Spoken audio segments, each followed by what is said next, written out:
Okay, now I think we have audio. Hey everybody, how are you doing? Mike McWilliams, upstairs to the right music channel. A little bit of audio problem there at first, but I think we are live now. I want to thank you so much for taking the time, as usual, to spend your time with me on this Sunday evening. I do appreciate you doing so. It's always a pleasure to have you here to listen to my thoughts on different issues. Tonight will be no different. I have a few things to talk about that are relevant, I think. Um, Let me make my adjustments here. Yeah, that's pretty good. Yeah, that works. Yeah, all right. I got doing my gardening work. I got nailed by a mosquito today, right on my cheek. It's the worst. Hey, Mr. Watson, welcome. Good evening. Ben Allmark in the house as well. Welcome. Good evening. As we wait for more people to join into the chats, I will talk about a few things that happened here around upstairs to the right music. Um, I took shipment on those guitars are on their way, so that is exciting. I'm particularly interested in actually the 62 Fender 62 Reissue A's. Good evening. Mr. Watson saying good evening to Ben. Wow. Sorry. Solid evening there. Um, and the metallic, my agent sent me some pictures of it. And the candy apple metallic red, it is just gorgeous. It's really a beauty. It's actually really, really, really a beauty. And for a 22-year-old guitar, it's an excellent, excellent, excellent shape.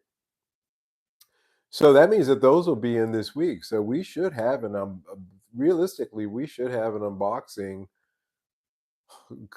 depending upon customs coming up here shortly within a week or so. So I'm excited about that. Um, what else was I going to talk about? I've got my notebook, so that means I've got some things. I have a few thoughts tonight on the subject. Yeah. Let me just open this up and put this here. Um, I have been perusing the markets as I do, and keeping my ear to the ground as to what's going on, not just here in Europe, but in the States, Canada, Asia, in our market. And I thought to myself, you know, it's interesting, depending upon the currency, really depends upon, or the state of your currency, really depends upon your local market situation and how some markets are terrible uh, for selling, but they're fantastic for buyers who are buying outside of those markets. And so that's an interesting sign to me because, again, currencies being in fluctuation as they are indicates a larger issue. It's going to be something I want you to put in the back of your mind as we talk tonight. Gibson slash prices, are they back to normal? Is the title of tonight's live stream.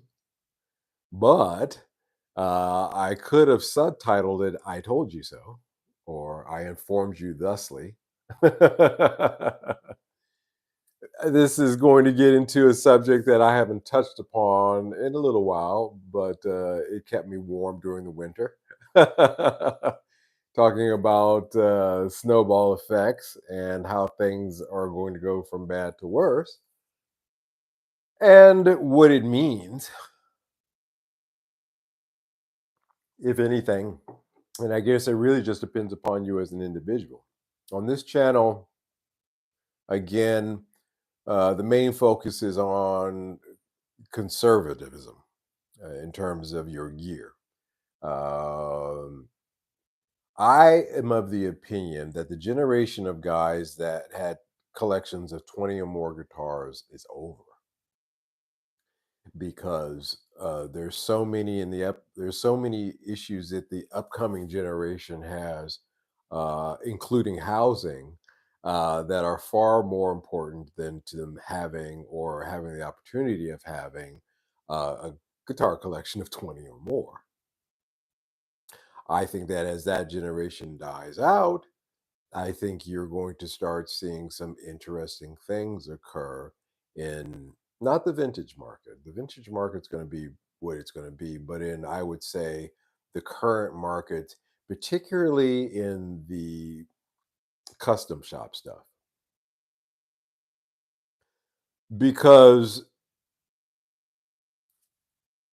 a 20-year-old guy in 2024 who's a musician and of a middle class background is not going to be thinking about a custom shop anything. And as a matter of fact, and I'll get into a minute why this is. They're just also going to eschew having large collections of guitars probably throughout their entire lives, unless they're collectors, unless they're guitar otakus. But they're just not going to do it, you know. And so let's start out tonight's discussion talking about IKEA. Familiar with IKEA? If you're not, it is a Swedish firm that used to export pretty good furniture. You had to make it yourself, build it yourself. It's DIY furniture, but of good quality um, a long time ago. Now it's mostly junk, in my opinion. The quality of IKEA stuff has gone down, but it really was focusing towards college students and the just starting out middle class in terms of furnishing their homes. And recently, the IKEA president stated um, that in regards to the price slashing, this is how this ties in. See how it ties in to Gibson. We'll talk about it in a minute. Gibson. Regarding the price slicing that sorry guys, my tongue's a little thick tonight. The price slashing that IKEA had to do. He says it's not rocket science. We lower our prices when people have less money in their pockets. In the last 6 to 8 months, things have been slow. Well, interesting. That's an interesting time period because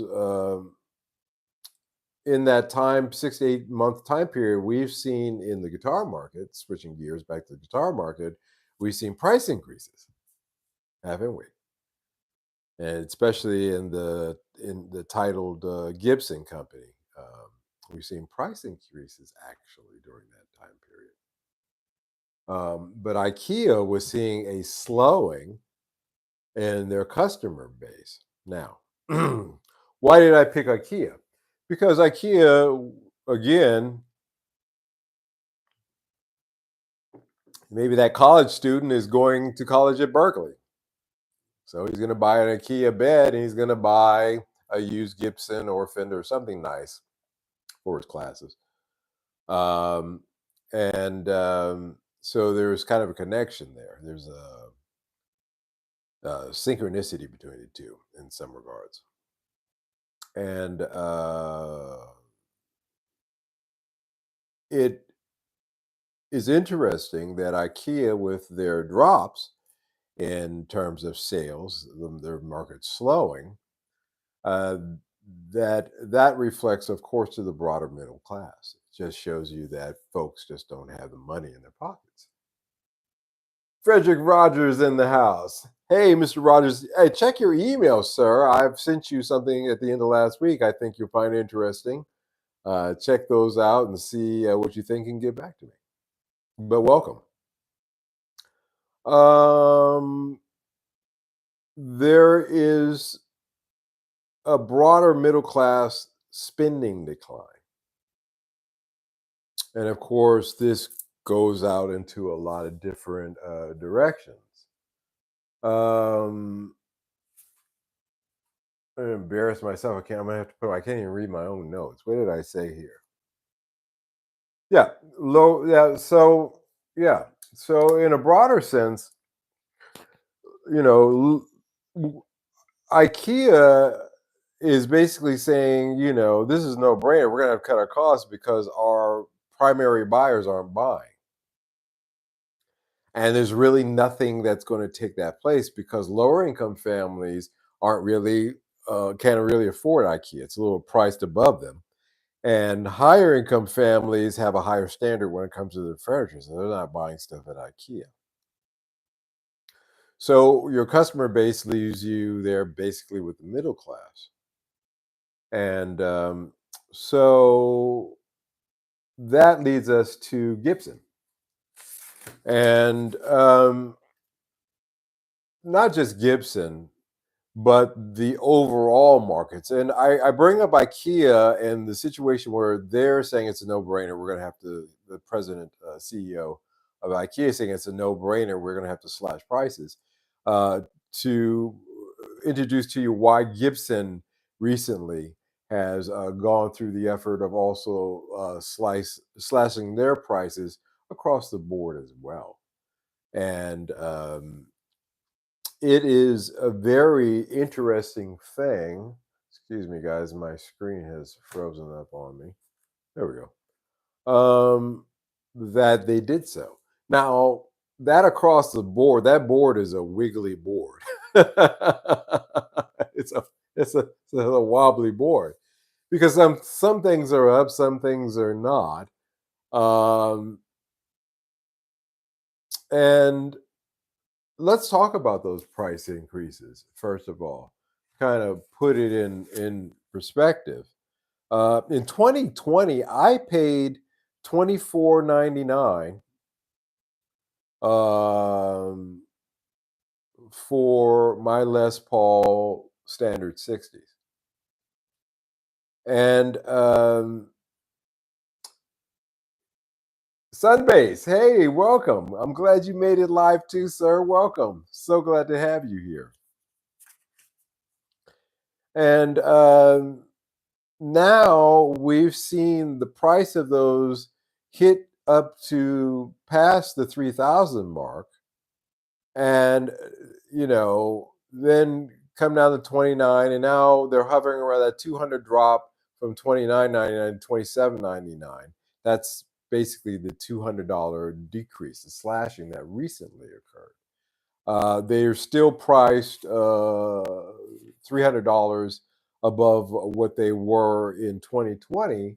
So that is or are they back to normal part? And again, and by the way, this is dealers.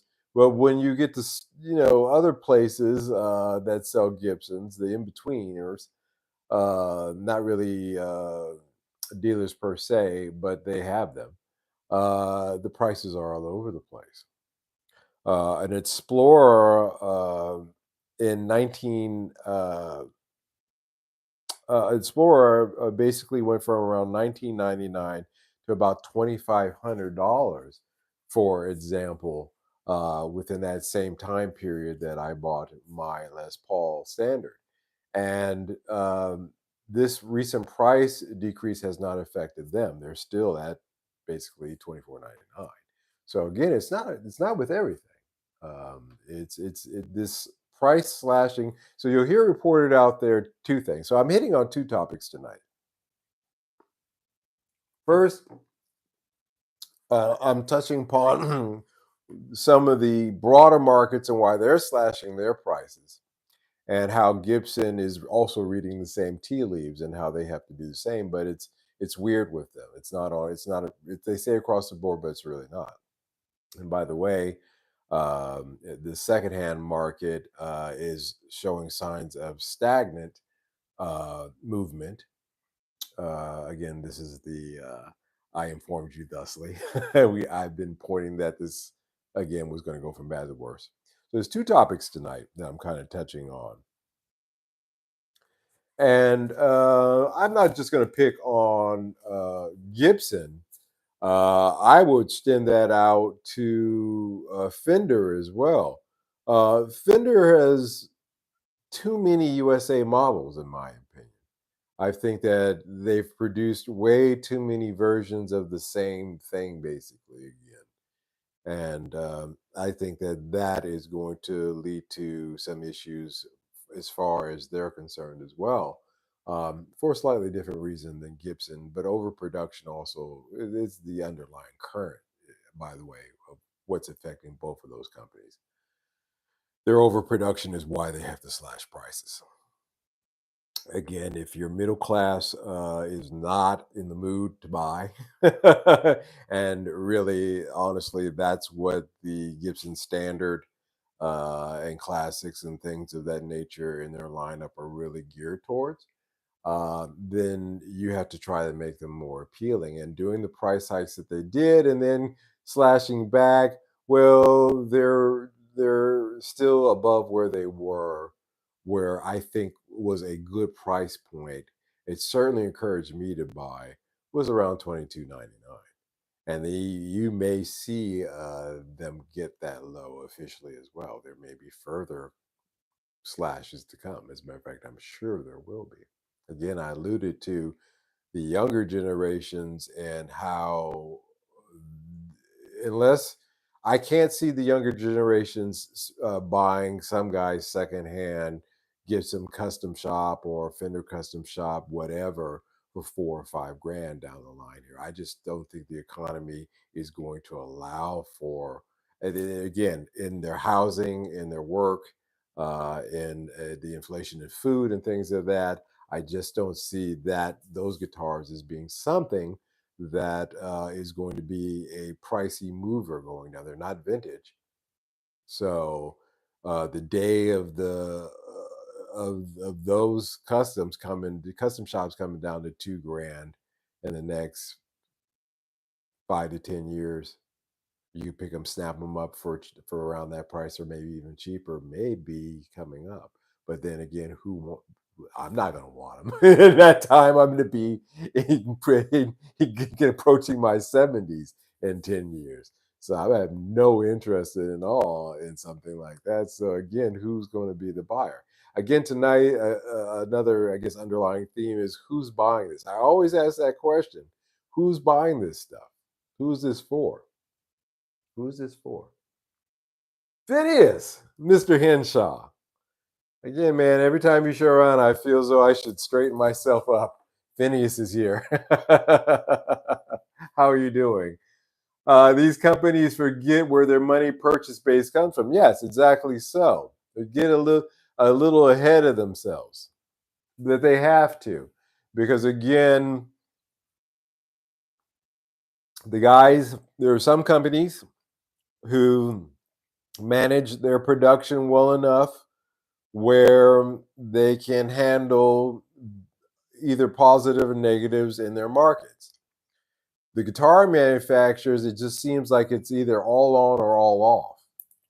And if they were to curb their manufacturing at this point, of course, that means that they'd have to lay people off. They had to shut down machinery. And then if things kick up again, then it takes time to hire people back if they want to come back and get that machinery tooled up and ready to go again. So it's a damned if you do, damned if you don't kind of situation with them. It's all gravy. Thanks. I'm glad you're here, Mr. Henshaw. So, and a very good point, because again, um, I just think that C-suite guys don't, they're not middle class guys, are they really? So when they wake up in the morning, it is not in a middle class environment. When they get in their car, it's not a middle class car. When they arrive in their C-suite office, it's not a middle because office. It's just not there. Their friends at their cocktail parties, the events that they go to. I know because I've been around these people and continue to be, so I know them very well. and their world and circle, they think that that's it. So they try to apply that in their business logic, and then you get to this situation where the rest of us are like, "Who the hell are you pricing this for?" Well, I think $3,200 is a reasonable price. I think that's a great price. I mean, hell, the custom shops are going for 5 or 6. Yeah, well, guess what? Nobody's buying any of it. As a matter of fact, you have a better chance of selling a Les Paul standard than you do a custom shop in an environment like this again. You just do. You know who buys boutique stuff? Mostly average amateurs that like to show off what they have. Yeah, I tell this story of in Japan with my band Asanoki and my lead guitar player Keigo Mizutani. Check him out if you can, Keigo Mizutani. And he took me around to nightclubs, and we went to one club in Shibuya, and this band was so bad. It was like they were trying to play I don't know what they were playing, but they sounded terrible. But all of their gear was top notch stuff. And Keigo pointed at them and scoffed and said, "Those are all Tokyo University guys. They got money." He said they can buy that gear, but they can't play for shit. He and I, we're going around to pawn shops and secondhand guitar shops, and these guys had top of the line stuff. So yeah, that's very true. Seen it with my own eyes. I've been to jam session with a bunch of guys with boutique gear. Yeah, just trying to impress. Again, like I said, Hendrix started out on very cheap gear, and I would say that Jimi Hendrix is probably I've been wrestling around with this. It's between Hendrix and Eddie Van Halen as the most influential guitarist of the 20th century, and neither one of them had a boutique guitar until much later. Much later. Something to think about. I show up with a cheap GAX70 and a Princeton 112. Yeah. Princeton 112 will do that shit. The Princeton 112 will fill up a medium-sized room. That's a good one. Those dudes always think I can't play because of my gear. Yeah. Again, they're seeing with their eyes, not with their ears. And I don't know who those guys in Tokyo were trying to impress, because it wasn't impressing. It wasn't impressing Keigo. He mocked them, and Japanese guys. If you're getting mocked by a Japanese guy, that's pretty bad because they generally don't. The boutique buyers are the same folks who buy the 50K Gibson limited editions. Exactly so. But that's not you and I. Again, they come out with these, "Oh, we've got this great recreation of the greenie, and it's only $50,000, guys. And you get to do, you get Kurt Hammett to give you a hand job under the table at the banquet we're throwing." It's like, no, man. Nah, I'm not interested. Not even interested. Because who is that for? Who's that for? It's not realistic. And again, so the middle class's spending is eroding. We're seeing erosions. And again, I brought up IKEA in the beginning of this just to kind of, again, broaden our minds. Again, that eye of Sion and looking across the broader markets and seeing that if the middle class aren't buying IKEA furniture, then they're mostly sure as hell aren't bringing home custom shop stuff. Or the custom shop stuff, again, that's a separate group of guys, but even their spending is slowing down. But the standards aren't moving because guys just don't see, the benefits of it. So they're switching over to cheaper PRS, core models, things like that. Welcome, Toby. People can still have a good number of quality guitars if they're willing to move away from buying headstock and towards buying well-built and serviceable gear. They might be able to continue. Yeah, man. Welcome to our channel. That is, I'm good is the model of this channel. Meaning I'm good with what I have, and that is regardless of what it says. I point this out last week that this DI bass expander by Harley Benton kicks the butt of $500 to $1,000, especially the Marcus Miller models, DI base things that I've had. That thing is 180 bucks, something like that, or less than that. And I don't care. It says Harley Benton. I care about the fact that I get a fantastic tone out of that thing when recording. I'm sure it would be great for live as well. And it has all the connections that those other ones had at a four fraction of the price. So yeah, that is our channel motto. There just might be a future Fender out there somewhere in the U.S. building a quality working man's guitar, forging a future legend. You want to have your guitars in the hands of musicians and fans. Yes. Again, if this stuff is not, if the average working class musician can't afford it, and they can't because clubs are shutting down, so the venues and the opportunities to play live are reduced greatly out there and reducing every day. We talked about this in the last live stream. If you haven't caught that, please check that out. Um, and the AI is taking guys' jobs like mine. I used to write music for television commercials. Believe me, my phone has not been ringing off the hook recently because AI can do that job. And so we're seeing a diminishing of things amongst musicians. And if I said, okay, I've got 4 or 5 commercials coming up this year, maybe I can set a certain amount of, which is what I used to do, for budget for gear.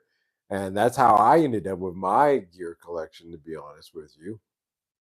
And just investing, putting a certain amount, investing in stuff that I thought had a good quality to it. And but those days are gone because I don't have that income coming anymore, so I won't be doing that. So that again affects them, and you multiply that out by the thousands, and you see the effect that they can have. Um, Toby Ben again, not locked away in a climate control collections. Yeah, man. Guitars are only worth as much as people are willing to pay for. Finish Henshaw says. Frederick Rogers. I bought a Gibson J Farm Studio 3 years ago for €1,600. The price today is $2,480. What the hell? Yeah, again, uh, over here, which is why it's good for me. The prices in terms of euros, a lot of things are going up on models. Again, like I said, I started out by talking about currencies. Depending upon what currency you're in, is really going to depend upon your outcomes of things. We're going to see that coming up here in the next few months, I'm afraid to say. If I was a full timer, I may spend more money on dependable guitar for work if I had to. These days, you really do not have to. Yeah. Again, Squires are making the Squire 40th anniversary guitar. If you guys ever get a chance to come across one, um, I would say that that's probably one of the finest Squires out there. And I think it head and shoulders beats a lot of the made in Mexico's and some of the lower American ones. So 40th anniversary Squire. There's a guitar that you get if you're in the Strats that you could buy that I can tell you right now, you could get that one guitar. That could be your desert island guitar, and you would be doing all right. You get in the studio, on the stage, in front of 10 billion people, and you would be doing all right. And it's not a lot of money. Not a lot of money. So there's that. So again, like I said, Squire, and this leads to the Epiphone. When I talk about Gibson, of course, Epiphone plays a part of that as well. We can't have this discussion without mentioning Epiphone and the price of some of their models. Not all of them, but there's a fear again that the lower priced Epiphone models, and by lower price again, we're talking about 700-800 bills. Here. Okay, so for again the average consumer, that's a lot of money. That those will be phased out, and in the 1,200 on ups will be the ones that will be primarily their product. But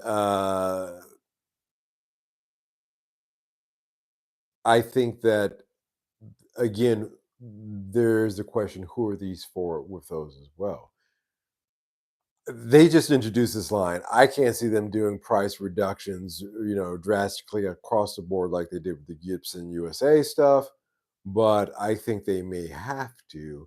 I don't. I mean, there are people who've bought it, but they're not moving like hotcakes, and the ear to the ground talk on them is positive, but not a lot of people are showing them off. And you can go to Instagram, or you can go to any one of the forums and you can see, hey, I got this today, or unboxing this Saturday. You're just not seeing a lot of it. You're just not. And the other thing that lets me know that people aren't spending either is YouTube reviewers. And the fact that that $149 Squire exclusive, which is now not just exclusive to Amazon, I've seen it at a couple other places, but that's one of the most reviewed guitars out there, and that's the one that actually people are buying because guess what? It's actually not bad, and it's a guitar that people can afford whether you're a beginner or not. And it's getting good solid reviews and it's moving, but look at its price tag. I still don't know how they can put that together for the price. The sum of the parts is more than $150. So there is that. Agreed, Phineas says. Oven warm dildo.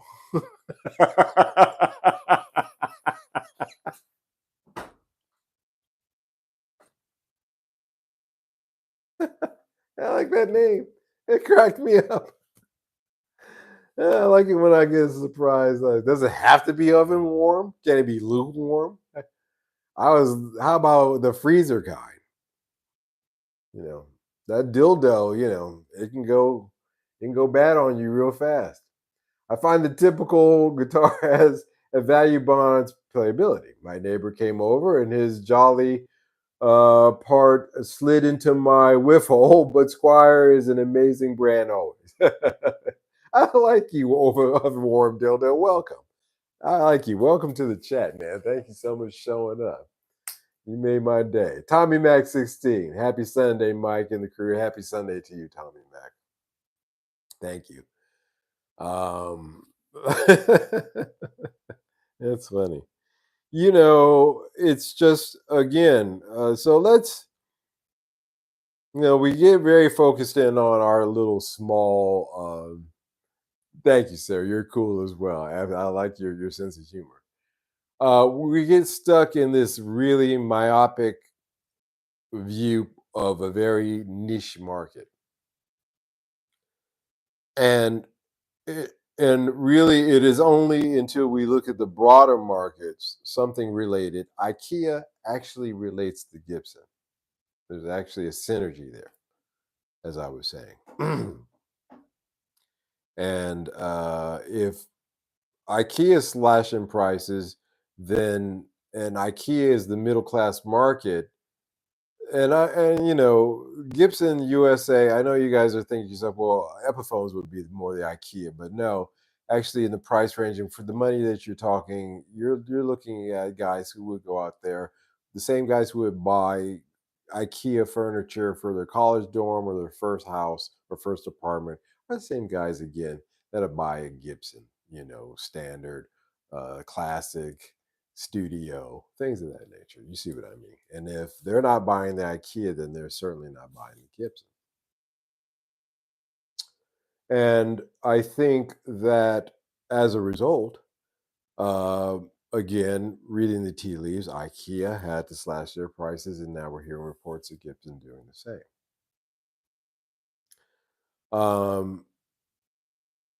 Where is all this going? I Let's pick up the thread with the secondary markets and the suppose that you're seeing on YouTube. Guys are starting to say, "Well, the secondary market is stagnant." What's the English meaning of? What's the definition of stagnant? Um, well, not growing or developing.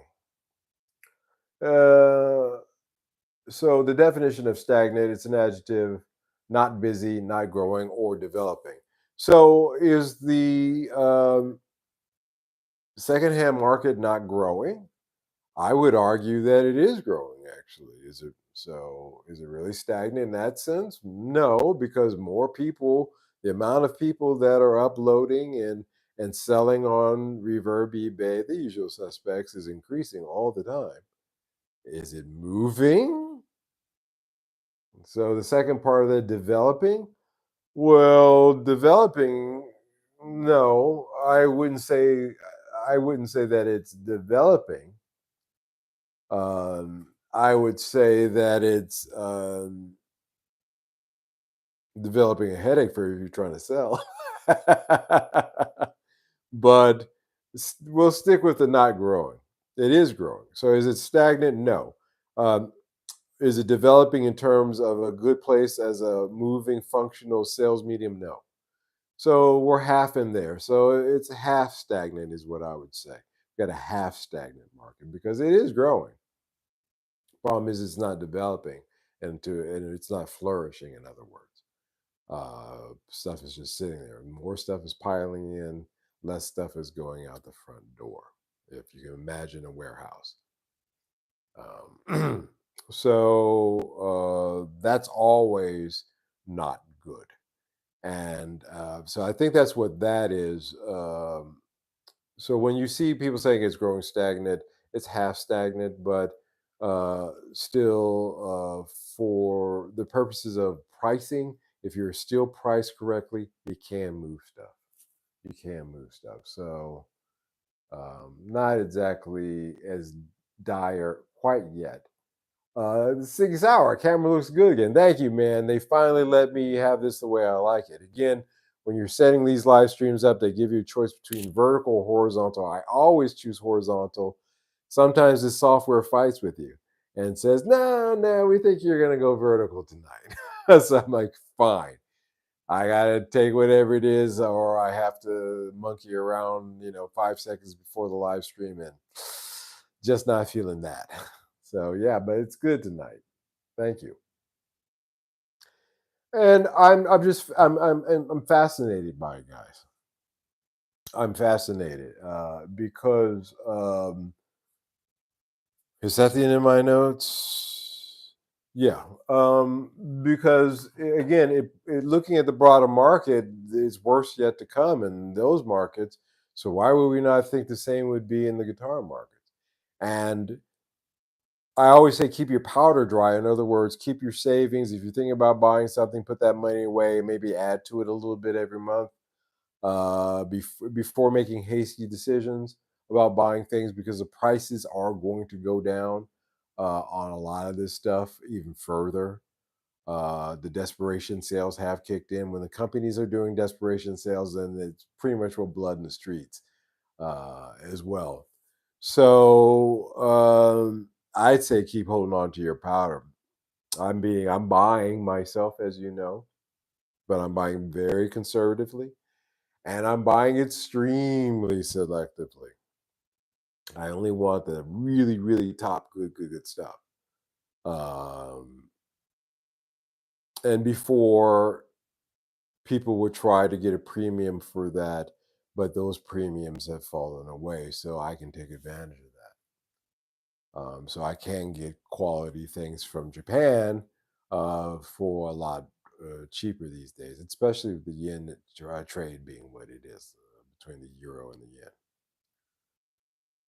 6 hour. I'm definitely in the market for a nice Gibson reissue, but it's going to be the right one. Yeah, I would hold off. You guys think you think I'm kidding. I see in 10 years time that, when guys my age who might be sitting on the collections of 20, 30, whatever plus guitars, they're going to start selling because they're well into their retirement and they don't need that big collection. They're going to move them on. They're going to be looking for somebody to buy them. And I just think that the pool of people who are going to want to buy those things are going to be really small.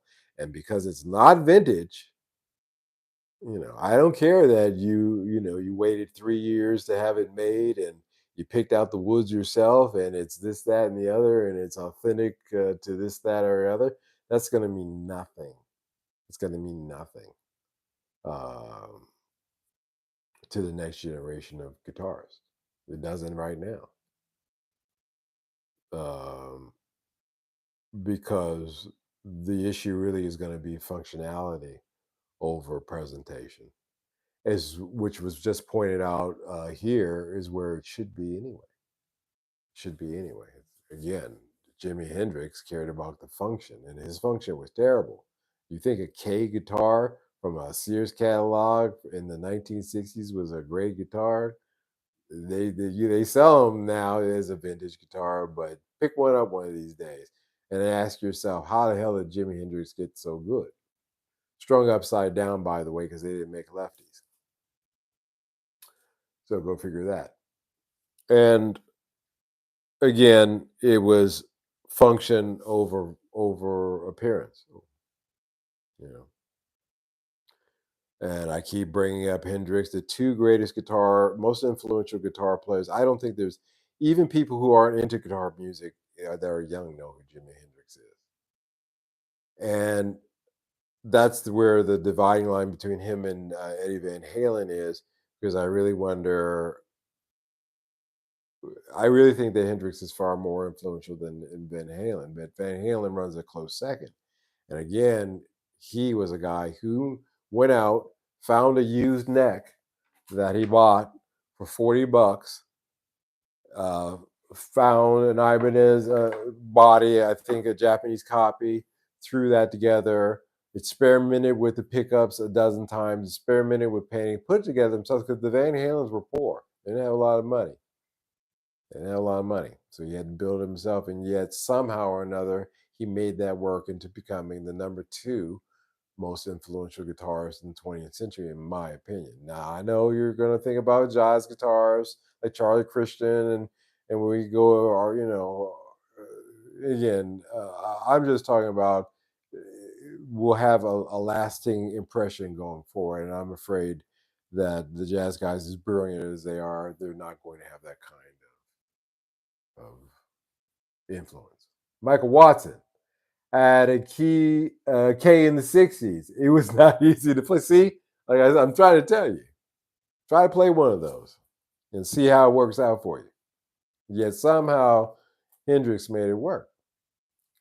And so, little off target there, but in the general vicinity of tonight's message, is that again your slashing prices, are they back to what I would consider to be a price that is attractive to a middle class buyer? No, I don't.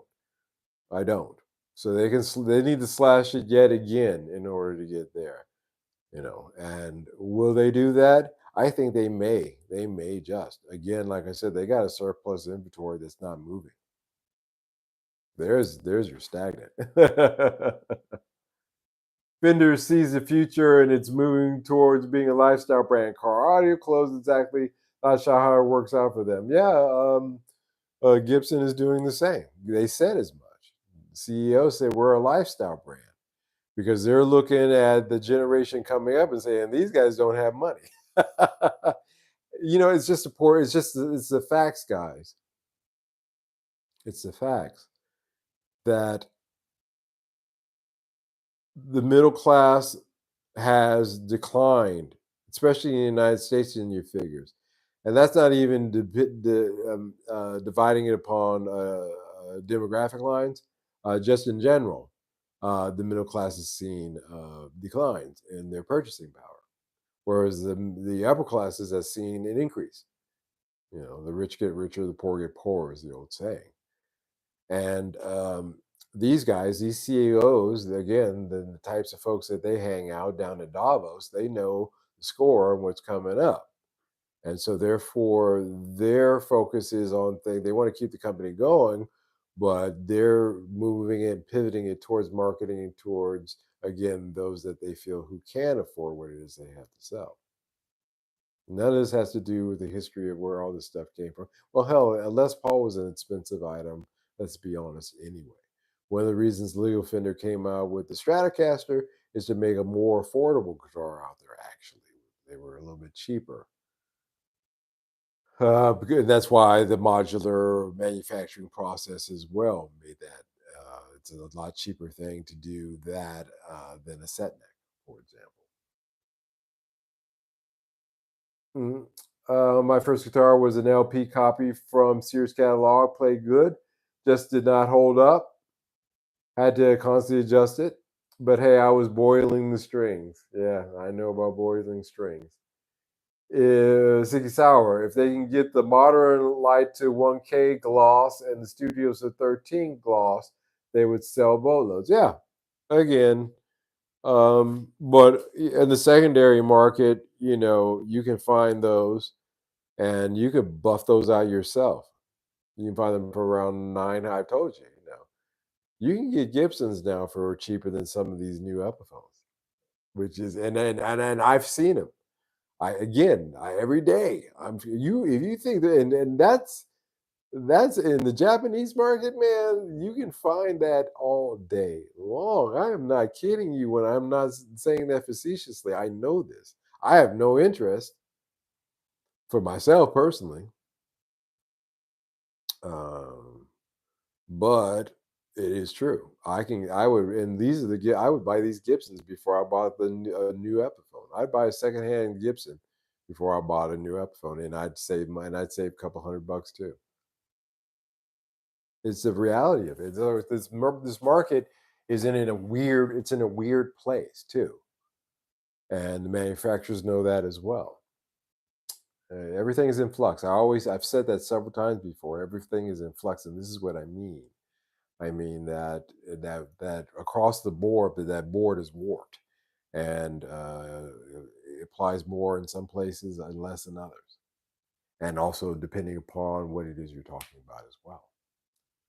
So Gibson slash prices or are they back to normal? No, they're not back to normal. Uh, what again a middle class proven middle class price for a Gibson Les Paul standard round that they were doing good at was 22, and then they were more. They've been higher than that before, but every time they get around the 22.99 range, I notice that's when the interest gets back in them again, and they do well. They do well. Got me. I bought one. I thought, hey, okay, for what it is, this makes sense. But they're still away from that price. They're gonna have to drop to their 2021 pricing levels, and I see them having to do that. They're going to have to. So hold on to your powder, guys, if you're interested in buying stuff. And again, always keep your eye on the secondary market. I've been looking at acoustic guitars over in Japan recently, and in that market, I'm seeing that there's some good stuff there. That there's some advantageous buys there, um, and again, this is due to the economy there and the yen, and it really just comes down to just kind of looking around, but you can find some good deals out there, guys. You just have to be willing to look. And they can slash their prices as much as they want to, but I wouldn't be interested as a buyer of a Gibson new anyway. If I did see myself buying a Gibson in the future, um, it would be in the secondhand market. And I'd be very selective. I'd be looking, but I'm not. There's too many far interesting things out there, like the Yamaha that I have coming. The Lord Player that I have coming in the mail right now, it's in transit, is as rare as hen's teeth, and I'm more excited about guitars like that than I am anything that Gibson Epiphone is putting out right now. Squire, on the other hand, I'm constantly impressed with their pricing, the quality at every price point. Just because it's a $150 guitar, they didn't treat it that way. What I've heard from every reviewer is the fret job. Usually on the cheaper necks, your frets are going to be jagged, and that was the true of this neck that I bought. But the necks on those are excellent. They're supposed to be great fret jobs. Great fret job. great fretwork done on it, and then you can go on up from there. The classic vibes are great. Um, so Squire is the winner in my book in terms of helping out the average musician get something decent in their hands. Now you're gonna uh, finish Squire. Uh, Again, in the Les Paul market, I think that Harley Benton is starting to come up on giving the average Joe a pretty nice guitar at a reasonable price. And maybe that was the point all along. Maybe that's how it was programmed. I could see them getting back to 23. Yeah, 23 is a sweet spot. 22.99 is a sweet spot. I could see that happening, down the line here in the future, myself see. But we shall see. Um, One last thing tonight,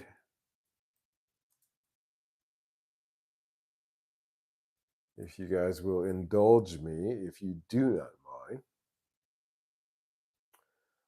I'd like to finish out tonight talking about the passing of Steve Albini.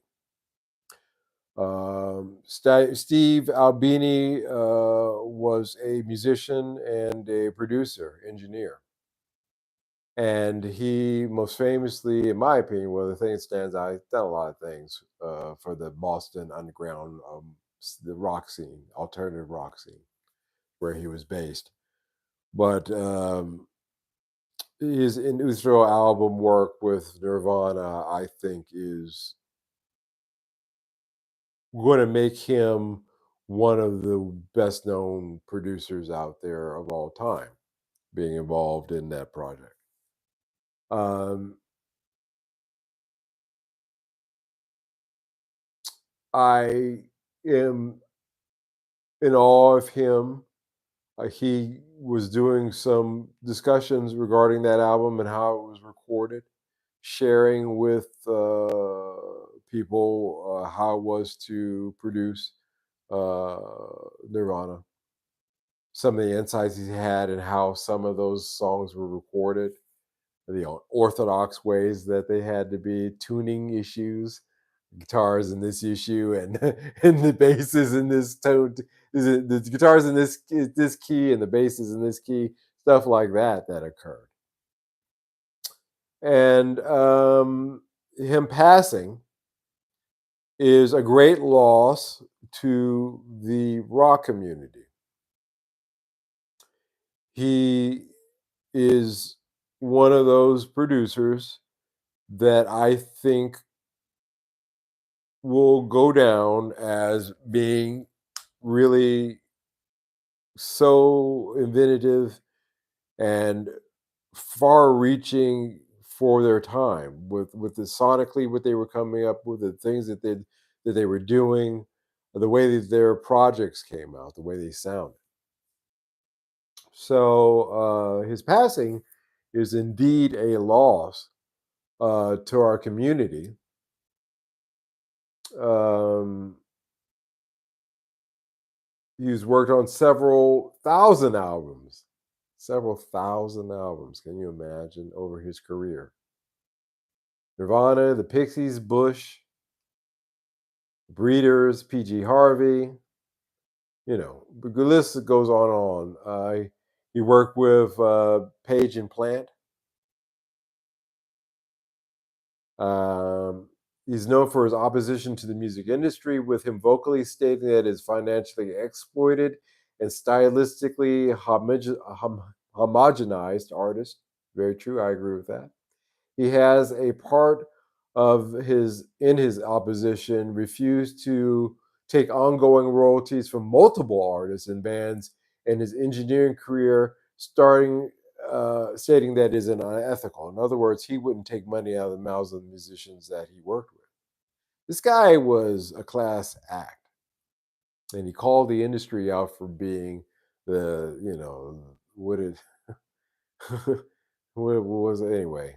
Um, Hunter S. Thompson had choice words about the recording industry. I won't repeat them here, but they are true. And this guy was a class act. He wouldn't he wouldn't robbed from artists, which unfortunately in the R&B scene occurred a lot.